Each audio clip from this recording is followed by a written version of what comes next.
Welcome to Carefree and Conscious with me, Susanne Wilson, the Carefree Medium. If you enjoy this type of content, like this video, subscribe to this channel, and share with a friend. Today on Carefree and Conscious, Grief to Growth, Planted Not Buried, with Brian Smith, author, certified grief educator, and positive intelligence coach. Brian had a lifelong extreme fear of physical death. He conquered his fear of physical death through his research, exploration, and unfortunately, an extraordinary family tragedy. Brian has a free gift for Carefree and Conscious followers. Go to growth.com/carefree and claim your free meditation to get unstuck. And now, Carefree and Conscious, Grief to Growth. Welcome, Brian. We're happy that you're here. Thanks for having me, Susanne. I appreciate it. It's great to see you. It's good to see you too. I'm really happy that you're here. So you want to jump right into some big stuff because that's what we do. That's what we do. It is. So you say grief to growth, and you talk about knowing yourself and knowing your purpose, like discovering it, letting it unfold day by day. Why do we have to grieve? What in your line of thinking is the purpose of grief? Why is grief necessary? Yeah, that is a good question. That is a big question. So I'm gonna try to answer it as best I can. And first, I want to start by saying I'm a very rational person. I try to be a very logical person. I'm an engineer. This woo-woo, I'm not. I believe in it 100%, but I do it because I've examined it. So when it comes to the purpose of grief or the purpose of pain, we can either decide that, okay, it's designed and it's part of the plan, which I do believe that when we come here, that is part of the plan for planet Earth, that we do have things that happen. Whether everything is designed or not, I've actually been debating this with one of my mentors the last couple of days. And I always come down to the so what question. Does it really matter? So I like to look at things both ways. So let's assume that everything is designed, which a lot of near-death experiencers tell us, that everything happens for a reason, everything's in divine order. If you believe that, great. But if you don't believe that, then why does this bad thing happen to me? Well, that's where we can give things meaning. That's where we can give things purpose. So take, for example, my daughter passing away. I can either say that this was a terrible, tragic accident, and I live in a universe that has no meaning, that doesn't care about me, and I can make that assumption. Or I can say, I believe this has meaning, or I can say, I'm going to give this meaning. So for me, it's like the third option I can always do. I can always make meaning in something. I can always take it and use it as a learning opportunity. I can use it as something to give me strength or help me to grow. Or I can use it as something to inspire me. So that's the choice that we can make. So okay, let's back up 1 second, because this is really good stuff. You have choices that you can take the tragedy along with. And those choices, say that again. So you can, I like to look at everything all the ways, right? All the way possible. Right. So first of all, it could be your engineering is coming into play here, dude. Yeah, it's meaningless or it's random. That's choice number one. Yeah, okay. Yeah. I can choose to believe that. How does that affect my life? Okay. That means there's no purpose to it. I'm not going to look for purpose to it. I could just sit down and die. Okay. I could say, okay, I can everything is planned. You know, God, myself, my guides, whatever, they plan this.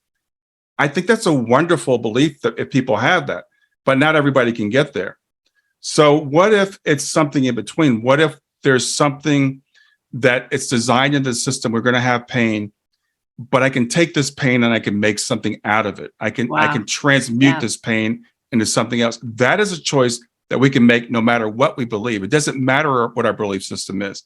I have that choice. So I can choose to say, I'm going to use this to inspire me. I can choose to say, I'm going to use this to strengthen me so I grow. Or I can choose to say, I'm going to get some knowledge out of this, something that I didn't know before. So that is a choice that we can all make regardless of what we believe. Okay. All right. That's pretty clear. So no religious beliefs, no convictions required to use some tragedy or disappointment or grief or letdown for your growth. What's the next step? Well, once you've decided that you've made that choice, then and this is all easier said than done. I want to start by I saying this get too. it. And it's funny because I remember, and I don't think we said this on the air to people. You and I have known each other for about 7 years, and Yeah. you were the first medium reading I ever had. It was gifted to me. It was my first experience with the medium, and it was so wild. I still remember it to this day. I'll never forget it. I felt like I'd known you like my whole life because Yep. you were just telling me about myself. And I'm like, I'm just like, she doesn't know me. She doesn't know this stuff.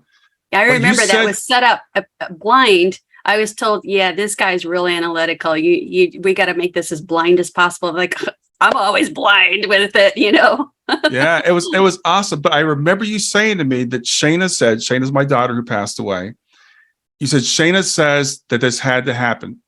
And you said something to me like, I'm glad I'm not in the room with you because you'd probably hit me. And I was less than a year in to my grief, and it was brand new to me. It was a brand new concept to me.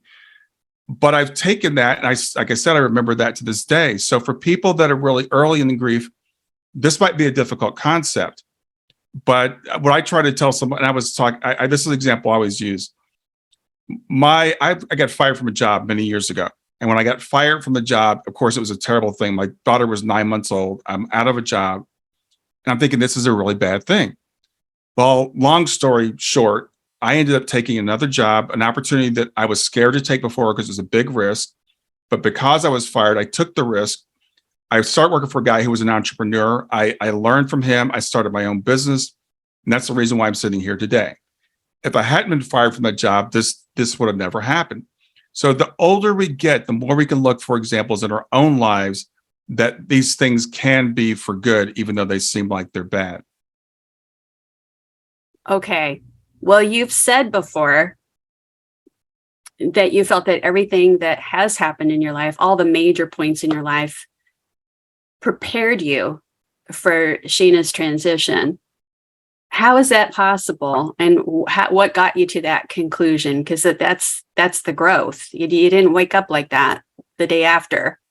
Yeah, I forgot who it was that said it. I should remember so I can give them credit. But someone said, I think it was Nietzsche, said, life only makes sense looking backwards, but must be lived looking forward. Yeah.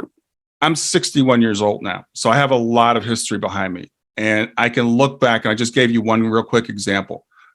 But I can look back at all the events of my life and see how one thing led to another, that led to me where I am now. So with Shayna's passing, just to give you another really quick example, I grew up with terrible thanatophobia. I was scared of death. I was scared to death of death. I had panic attacks. I would lay awake in bed all night. It was horrible for 30, 40 years. But that led me to the point where I studied everything I could find out about the afterlife, near-death experiences, mediumship, scientific research, philosophy, quantum mechanics, all that stuff. I studied it like crazy. Never having any inkling that my daughter would pass away suddenly at the age of 15. So I believe that led me to the point that when Shayna passed, I had that body of knowledge that protected me from at least that one part of grief. There are two parts to grief. One is we grieve for the loss of the life of our loved one because we grieve the life that they're not going to have. The other thing is we grieve ourselves because we're going to be missing them.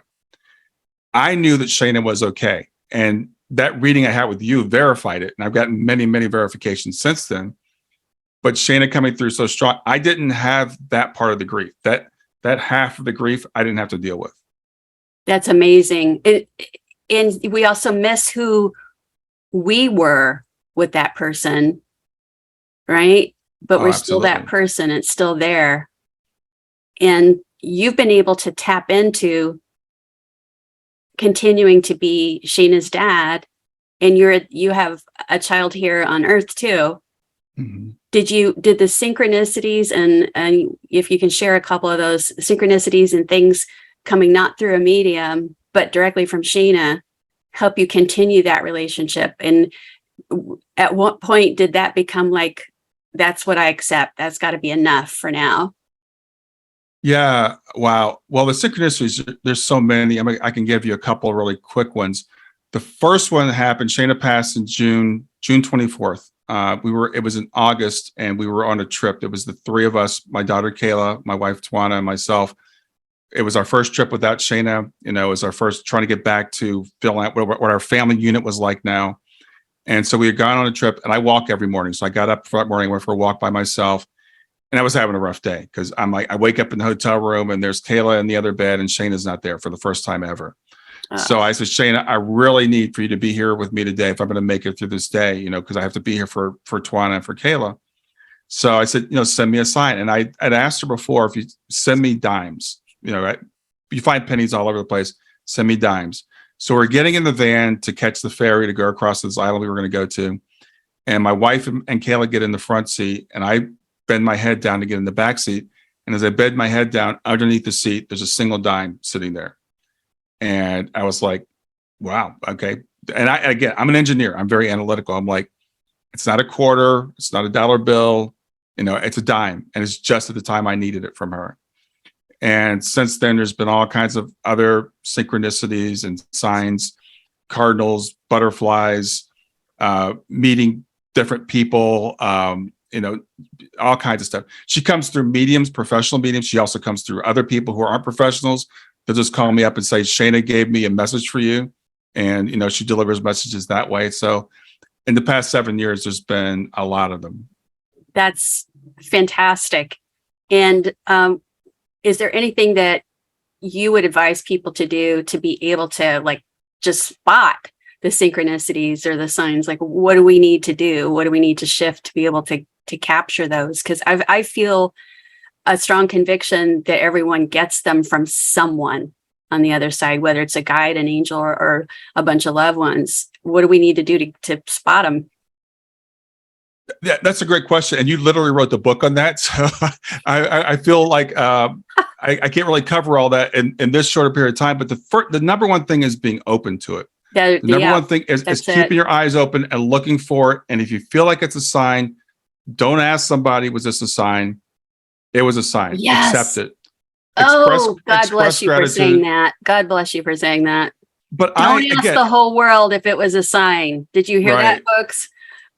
But again, I'm a very analytical. So I'll say, what are the odds of this? Like, we have a certain song that we played at Shayna's, her life celebration, and it's been our song for a long time. And that song comes on at certain periods of time, or I don't ever turn the radio on. But if I do happen to turn the radio on, the song comes on, and I'll say, okay, did she tell the DJ to do that? Did she tell me to turn the radio on? And you can pick apart something until you can tear it apart. So the first thing I would say to people is accept it, and what I've learned over the last 7 years is the universe is a much more magical place than most of us believe that it is. We've been taught to believe the universe is mechanical, that there's no input from the spirit world. But again, as a scientist, that doesn't make any sense. There is a spirit world. There is some sort of connection. We don't understand what the connection is. We don't understand exactly how it works. But I can tell you from experience, it absolutely 100% works, because things have happened that cannot be explained any other way, other than this was something that came from outside of our universe. Yeah, and there's a theory that when you're in spirit, you don't have total dominion over time, but there's some wiggle room where you've got time to see, oh my gosh, I just had a big flash of light over here when I said that. So it's like, I wonder, yep, I think she's here right now. But it's like they can see where you are, where you're going, and get out in front and see what can be orchestrated. And I always say that spirit communication is like water. It travels the path of least resistance. So I'm not surprised at all that even non-mediums will call you up and say, hey, I got this hit from your girl. And that it would be spot on because she's learned how to work the system. And there are those whose job it is to help get messages through. She's probably charmed a bunch of them. And then she's learned how to do it herself. And she's got the afterlife wired. What about people who are in the deep grief right now and they don't have their center yet? And what's a positive intelligence coach? We know what a grief educator is, your grief educator is, but how would you coach a person that's so deep in the grief and they want the signs, but maybe their grief is sort of like almost like a shield, like the energy can't come through. How do you handle that as a coach? Well, there aren't any set stages to grief, but there are definitely kind of phases that we go through. So the first phase I call the white knuckle phase. That's where you're just hanging on. That's when you're just like, can I get out of bed? Can I get myself dressed? Can I eat? So I tell people, be patient when you're with yourself. When you're in that phase, I'm not talking to you about gratitude. I'm not talking to you about growth. I'm talking to you about survival. So we talked earlier before we started recording. We talked about gratitude, and I want to go talk about that more. Let's do it. Bring it. The thing about gratitude, I realize, is I've done a couple hundred podcast interviews, and I've been talking to people. They're like, you can't tell someone deep in grief to have gratitude because your brain is literally damaged, and you cannot see anything positive. Right. So I have advice for people that are in that stage. One is you can use your body. So feel something that feels good in your body. So take a warm bath, or if you're lying in bed, or take a hot shower and just feel the water going over your body. You mentioned positive intelligence. We use something in positive intelligence called PQ reps, where we'll focus on the body sensation. So just rubbing two fingers together and feeling that, or rubbing the fingers of one hand against the palm of the other hand, or looking at something and really taking in the color. Body sensations can be helpful to ground yourself. Another practice that's really good when you're early in grief and you can't. I do my gratitude practice in the morning. So I wake up in the morning. I say 3 things I'm grateful for before I get out of bed, at least. So I do it every morning because it actually trains my neural pathways. It trains my brain to look for positive things, and you have to retrain your brain.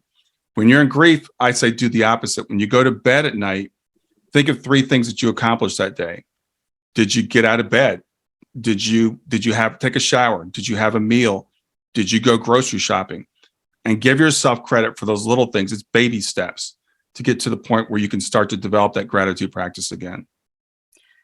Those are great tips. Man, you just gave a lot of golden nuggets right there really quickly. Do you do this with groups or one-on-one or both, or how do you work? Right now it's one-on-one. I'm developing some group programs. I'm not quite there yet, but right now I work with people one-on-one. Do you find that, do people tell you that group counseling helps them, or do they feel like working with somebody one-on-one is better? And what's your take on, like, where are you in processing your grief? And I think back to Elizabeth Kubler-Ross. People have, bless their hearts, as my mom would say, bless their hearts. She wrote about your own death and stages of grief, and people have taken it to mean that I'm going to have set stages of grief, grieving a loved one, and that's not what she wrote about. Right. Do you think it's better to start one-on-one with somebody, better to go to a group? Is it depressing to hear about other people's stories? And you've been in grief groups yourself.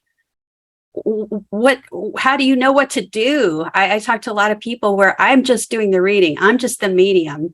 I'm not a counselor in any way, shape, or form, but they'll ask, where do I start? Yeah, it's really up to the individual, and it depends on the group. So everything has pros and cons. So The thing about one-on-one is, privacy. You can say things you might not want to say in front of a group. Let's say you're having suicidal thoughts.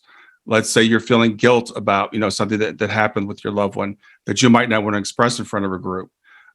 So there is that you can do with someone, one-on-one. But on the other hand, humans are communal creatures. We are made to live in community, and we don't like to feel alone. And when you go through, and I work mostly with parents, when you go through the loss of a child, the death of a child, the passing of a child, transition, whatever word you want to use, when you go through that, you feel like you're the only one. Intellectually you're not, but no one knows how you feel.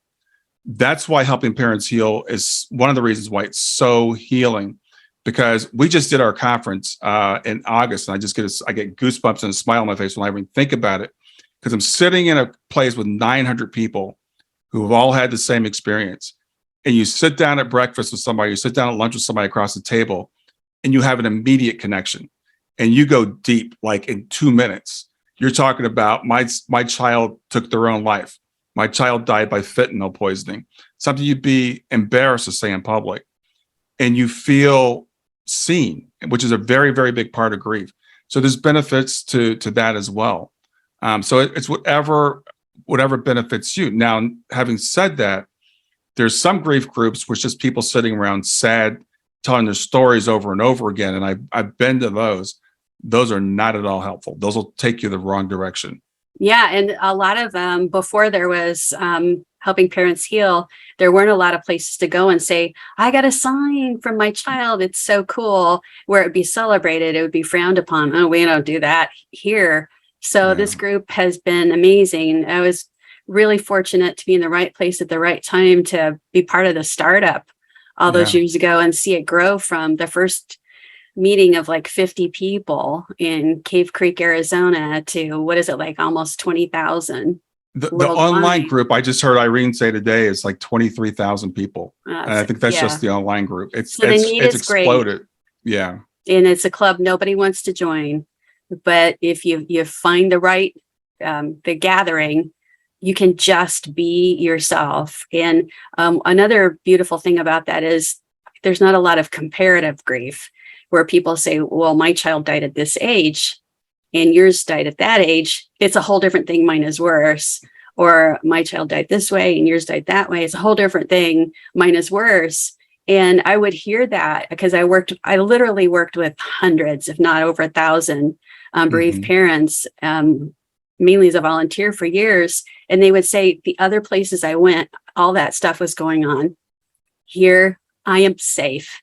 So what would you say to someone who wants to be like you and be a coach and wants to be a grief educator because they want to give back, because they've been through the journey? How hard is it for you? Does it open up a whole bunch of old wounds for you? Or does it heal you when you did your studies working with people? Do you get triggered? What's the scoop? What's the real scoop on this, Brian Smith?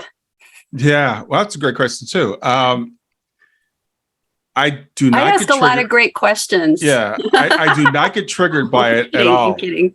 It's actually it's healing.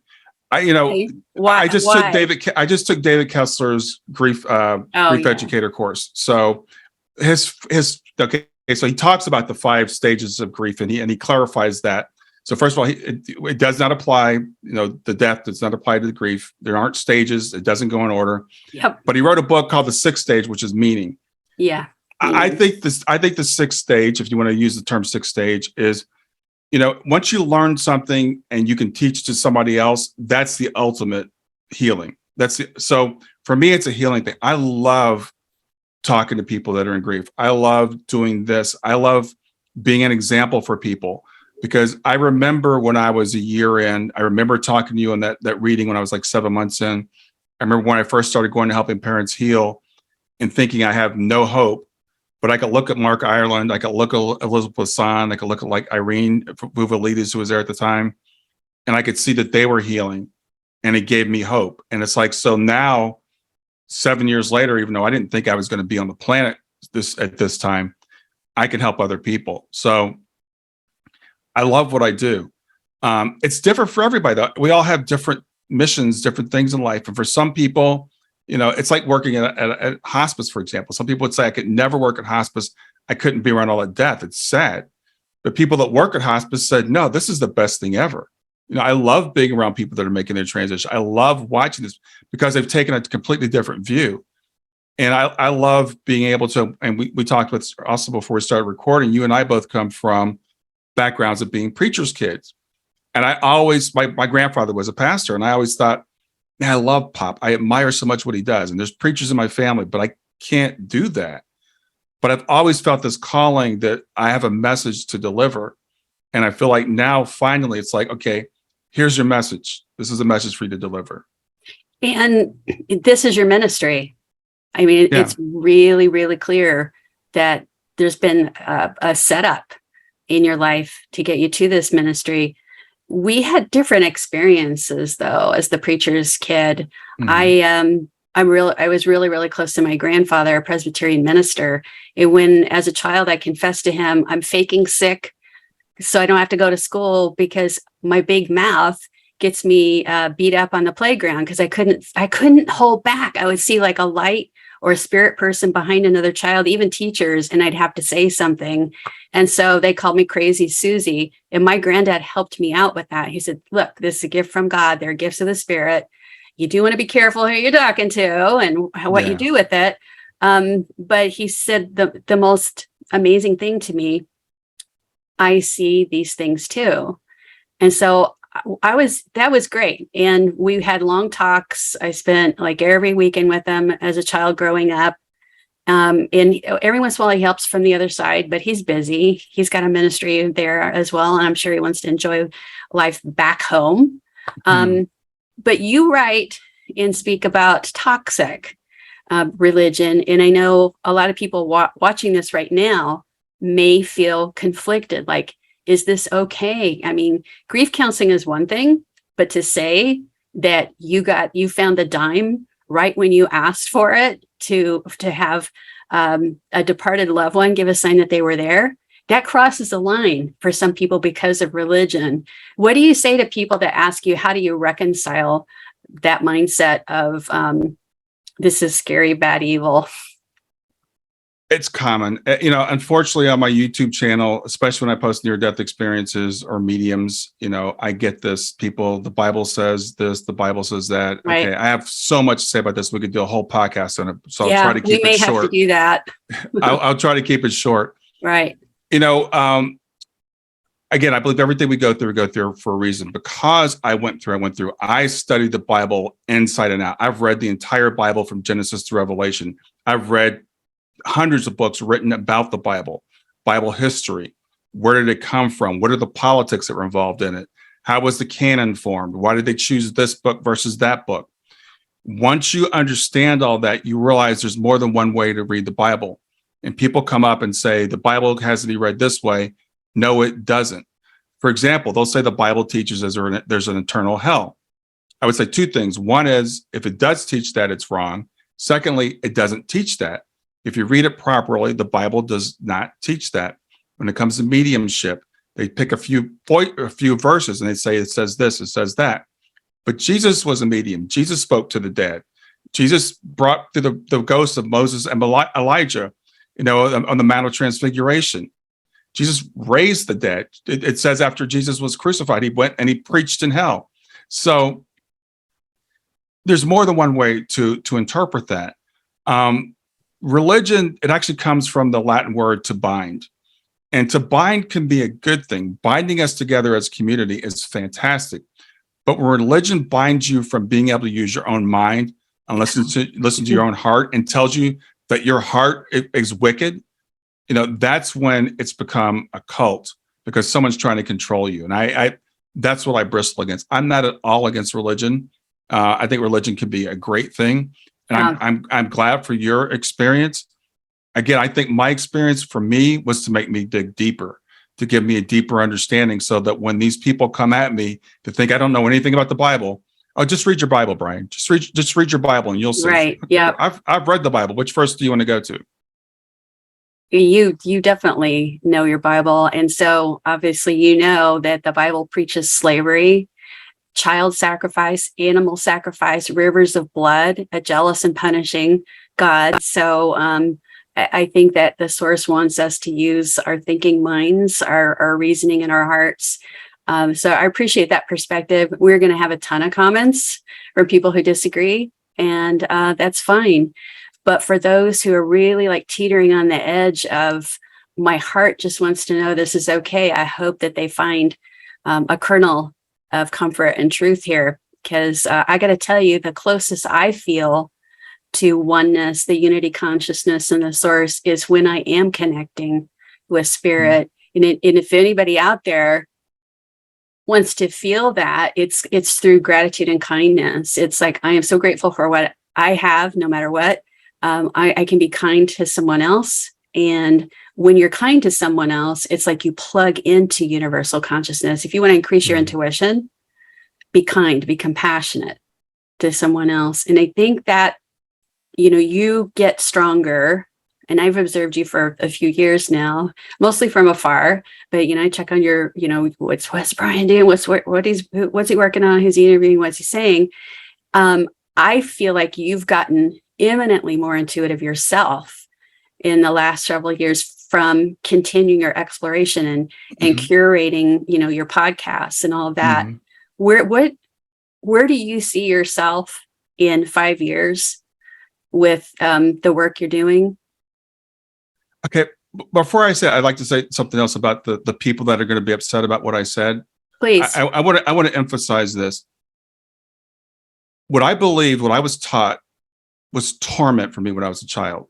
I was taught that God was going to send me to hell forever if I didn't believe him, that I would be tormented for eternity. And for most people, they hear that and they don't really understand what that means. It doesn't sink in with them. With me, it did. I was a very literal child. And I was scared of God. I loved Jesus, but I was scared of God. And I knew I could never love someone who would torment me or torment someone I loved. Because if he didn't, even if he saved me, but he was going to kill my uncle who died, who was murdered, and they told me my uncle was in hell, I'm like, that's not a loving God. I could not reconcile this. Is this where your fear of death came from? Fear of weird punishment and someone, a God that would, rain down hell? My choice was either to believe that they were wrong and there is no God, so I'm going to be annihilated. Yeah. Or there is a God and he's going to judge me. And even though I was baptized, I spoke in tongues, I did the whole thing, but I knew that I was taught that God knew my heart. And God knew that I could not love him because I could not love someone who would do that to so many people. I could not make myself love God. Again, I love Jesus. So when people say to me, you're preaching evil or you just don't understand, I think the blasphemy is saying that God is that kind of a God. I think that's blasphemy. Okay. So I'll get off my soapbox. Hear that. Blasphemy is saying that God is a punishing God. God is a jealous and punishing God. That's the blasphemy, not what we're saying about being helpful, hopeful, and healing by tapping into spirit and recognizing signs, symbols, synchronicities, enjoying dream visits, expanding your consciousness. Okay, I'm going mic drop. Jesus said, you will know a tree by its fruit. So when people tell me mediumship is evil, I'm like, okay, I've seen mediums heal people, not physically, but emotionally and spiritually. I've seen people get readings.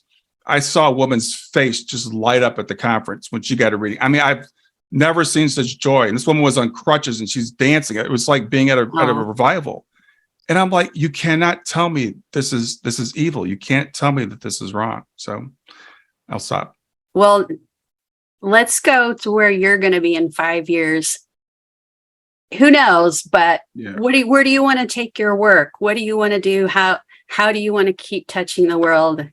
Expand your reach. What's the middle game? I'm not going to say end game. We know what the end game is. We return to heavenly home from whence we came. It's interesting, Susanne, because my whole life I've been driven. I worked for IBM Corporation. I worked for Sun Microsystems. I've worked all kinds of computer sales jobs.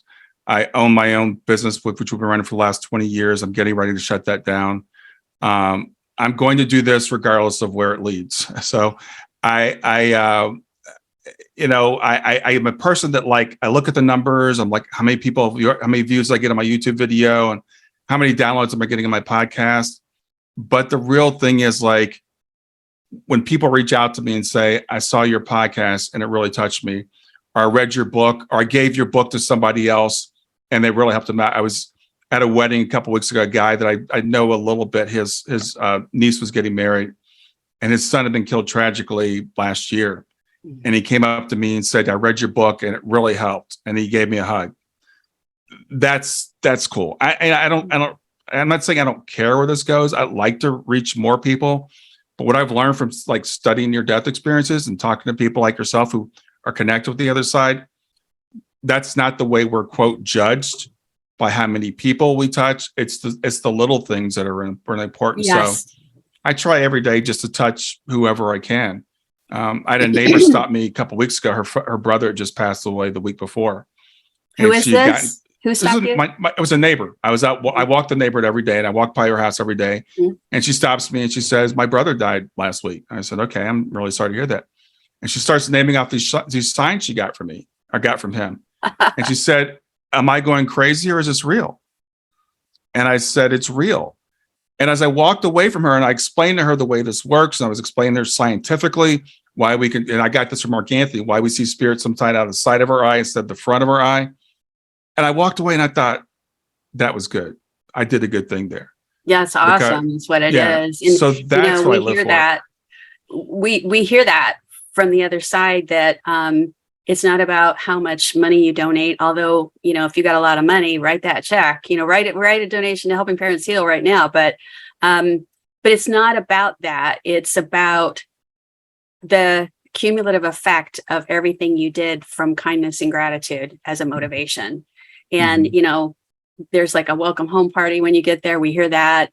Some of the people that you've helped will come right up to you, or you'll see them in the life review. But it goes both ways. You also see, any pain that you caused or whatever. And we've all done both. We've all, everyday basic people have done great things and have done things that we're not happy about. But the bottom line is, it's all about love. And you talk about love, and you talk about knowing rather than believing. And that's in your line of work. People want to know rather than just believe. So I want to hear what that means to you. In my line of work, helping people develop their intuition or mediumship or doing a reading or whatever, people want to know that, they can trust that this is really real. It's like they get a high. Like when they get a sign or whatever, they get this natural high. It only lasts a day or two, and then they up the ante. I need more, more, more. Is it possible for just anyone to get to knowing rather than believing or hoping it's real?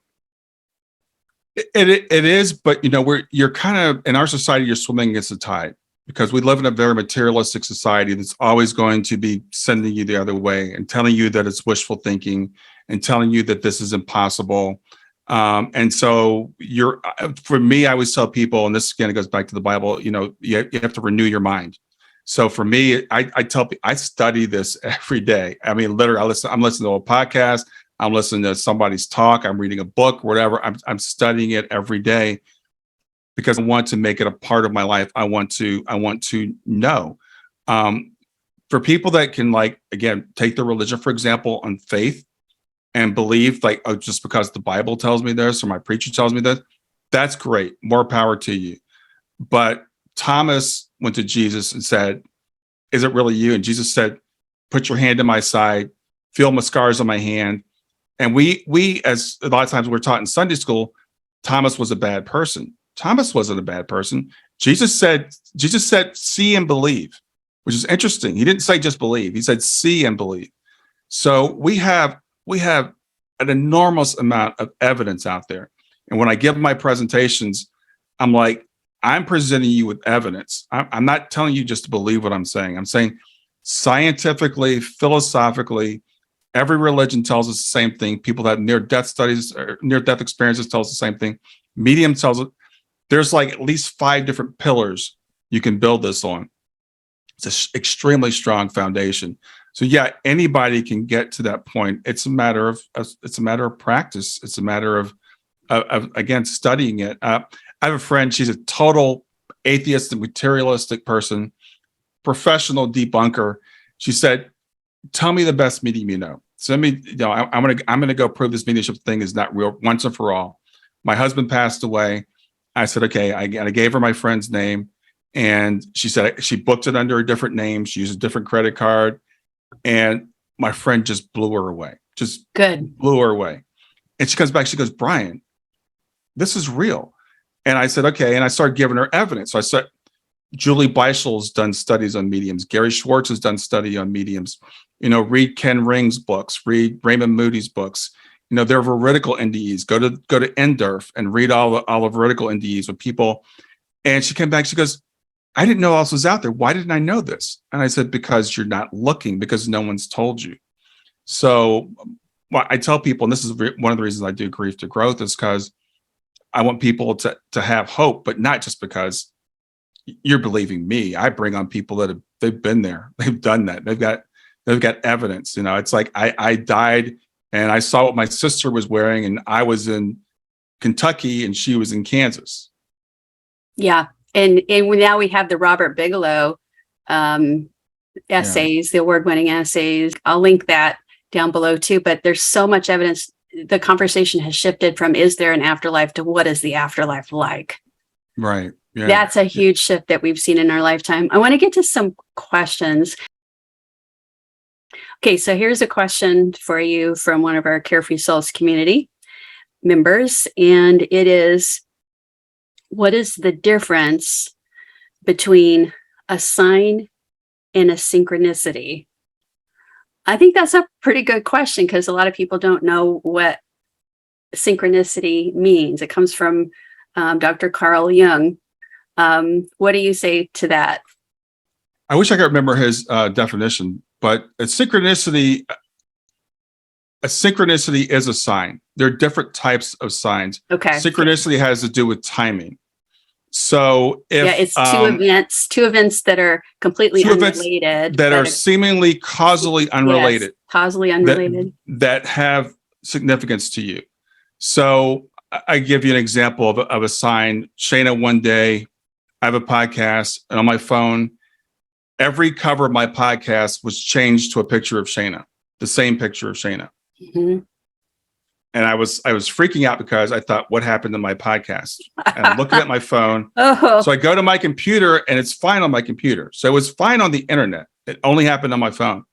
Then later I went back to my phone, and the pictures were all back to the way they should be. I have no idea that happened. Does that make you want to go like this? Like, what? Yeah. Reboot your brain. That was a sign because it really didn't have any timing necessary associated with it. A synchronicity would be one morning I get up, I'm going for my walk. I walk 6 miles every morning. I was listening to a podcast right as I walked out of my court, just out of my house. I'm listening to this woman say, one of the signs my daughter sends me is she'll have someone that I don't know come up to me and say, I knew your daughter. And I thought, that's not a sign. Okay, I never thought of that as a sign, but that's interesting. That's an interesting thing, but it's not a sign. Excuse me. So I'm walking down the street, same route I take every single day. I get out to the end of the court. I'm about a mile from home. One of my neighbors walks down her driveway, and I notice she's walking toward me. So I take out my earbuds because I'm listening to music. And I'm like, hi. And she goes, hi, my name is Nicole. My daughter knew your daughter. They were in Girl Scouts together. That was a synchronicity. Yeah. If that had happened at any other time, it would just been a random event.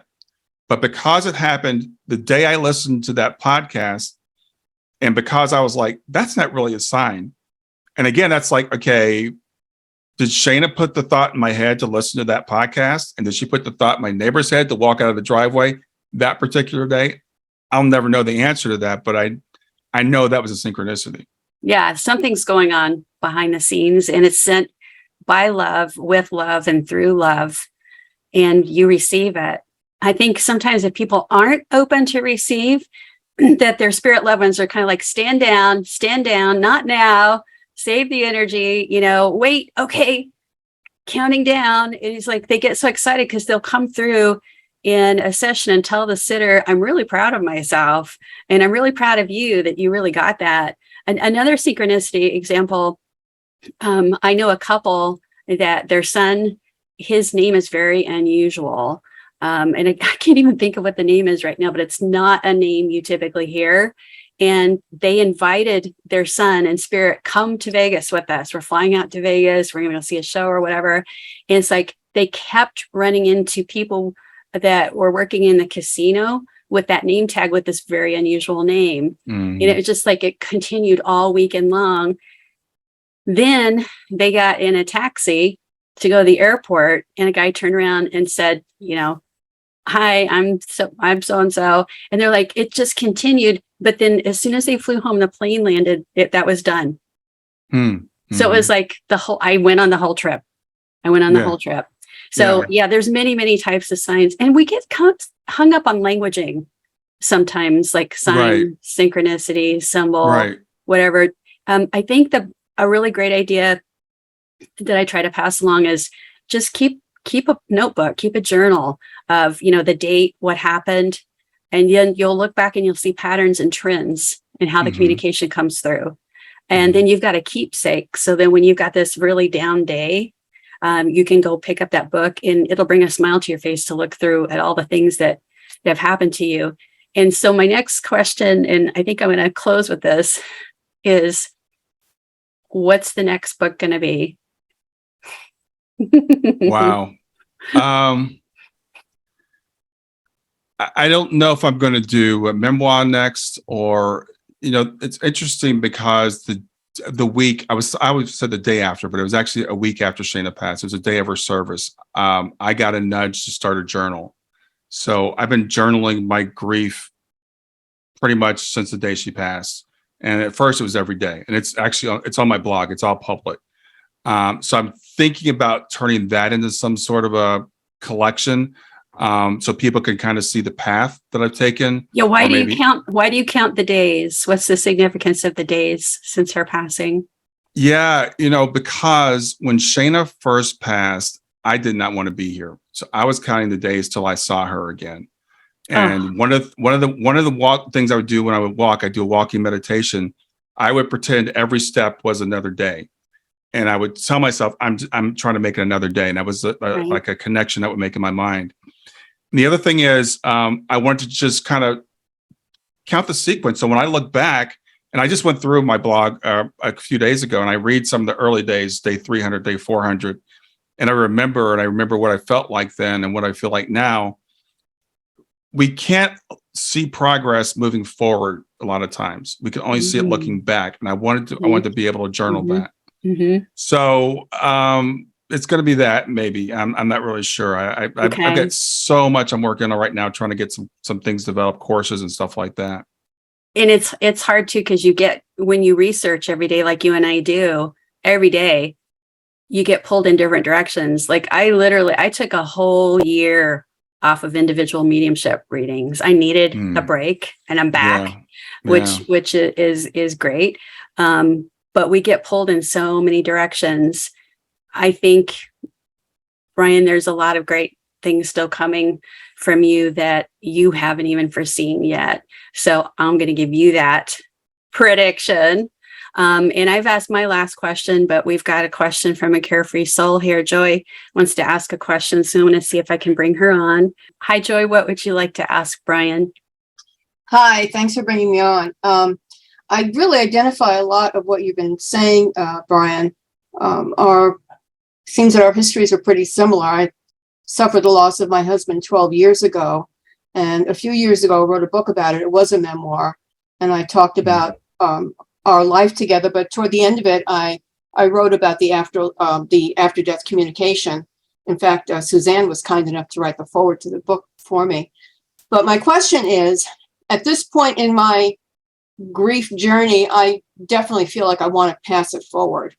And I want to be as educated as I can be, not just from my own experience, that I give the most well-rounded education to people. And so I'm wondering, what is the best way that you think to educate yourself as a grief coach before taking on the next endeavor, which would be to help other people teach, maybe develop a course, which is what I'm thinking of. Yeah. Well, I'll say this. Be careful of the certification thing, because I suffer from imposter syndrome. And I work with people who are very, very well qualified. I won't mention any names, but somebody's got lots of letters after her name. And I work with her all the time. And I'm like, okay, I don't have all those letters. So I need to go find a grief certification course. And you can go and you can do that for the rest of your life and never feel like you're ready. If you have compassion, if you have the experience, if you have wisdom, because grief coaching is mainly about listening. I would say that's good. That's a great start. I did, just as I mentioned earlier, I just got certified by David Kessler. I learned a lot, through his program.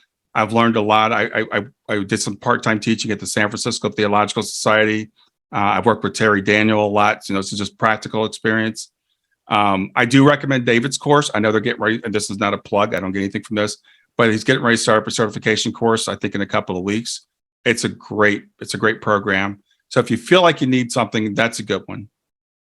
Okay. You end up probably developing like your own format that you sort of learn on the fly too for your coaching sessions, don't you? Yeah, I worked with Helping Parents Heal for 3 years before I started doing this, and I ran all their online meetings. And so I got to interview people like yourself, like every night. I talked to, hundreds of thousands of parents who are going through the same thing. And I've been through it myself. So I feel like what qualifies you mostly for being a coach, I think, is life experience. There you go. We get, like I said, we get caught up in going to learn from somebody else to get more letters put behind your name, but they don't necessarily know any more than you do. Okay. Wow, that's helpful. And one last question has come in from one of the Carefree Souls community members. They want to be anonymous.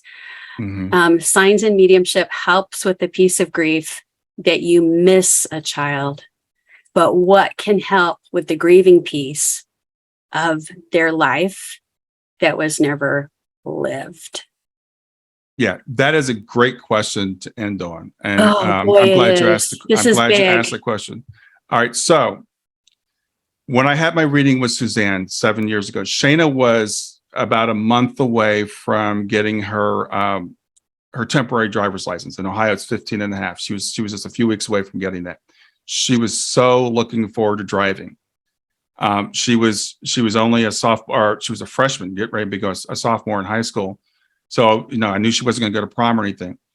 But Susanne told me that she's showing me car keys. She goes, I don't know why she's showing me car keys, because I don't know if they drive in heaven or not. What I've learned from all my studies is that when we cross over, we don't miss this life. We don't miss not going to prom, not getting married, not being able to drive, all those things, because we have something so much more. This world is a shadow of the next world. We think this is the real world, and we think that is a shadow. It's actually just the opposite. So don't look at them as missing anything. And my daughter Kayla, who's 3 years older than Shayna, had a reading from a medium, and she's feeling guilty. She's like, I'm gonna have to do all this stuff without Shayna. She's not gonna be here when I have kids, when I get married or whatever. Shayna came through and said, I will be there with you. Whenever there's a wedding, whenever there's whatever, I'm going to be there. So at my nephew's wedding this past weekend, I'm sitting there. I'm missing Shayna because it's the whole family gathered around. She was extremely close with her first cousin who was there. They called themselves peanut butter and jelly. They're a few months apart. They're that close together. I'm sitting in the pew before the wedding service starts. I look down on the floor. There's a single dime underneath the pew in front of me. So they are still here with us. They're not missing what we're doing. They're not missing what they would be doing. We are eternal souls. This is just a small part of our lives. And when we, quote, die, we close our eyes on this side and we wake up on that side. So I envision Shayna as she's awakened from the dream that I'm still in. So that's how I don't grieve her life that was never lived. I don't grieve that at all. And I don't know what her life would have been like. We don't know. I mean, she had severe rheumatoid arthritis. She was on very powerful drugs. She might have been disfigured. She might have gotten cancer from these drugs. I don't know what would have happened to her. We always imagine their life would have been perfect if they were here. So just that part of it, I've been very blessed. I've been able to set aside. Powerful words and a powerful experience. You are a powerhouse, Brian. And I want to thank you so much for being so open, so candid, so vulnerable, and yet so powerful. I can't wait to see what you write next, what you do next, but your podcast is the bomb. And you can find Brian at grief2growth.com. Sign up for the newsletter so you don't miss anything, because he's got lots to share. So Brian, thank you for being here.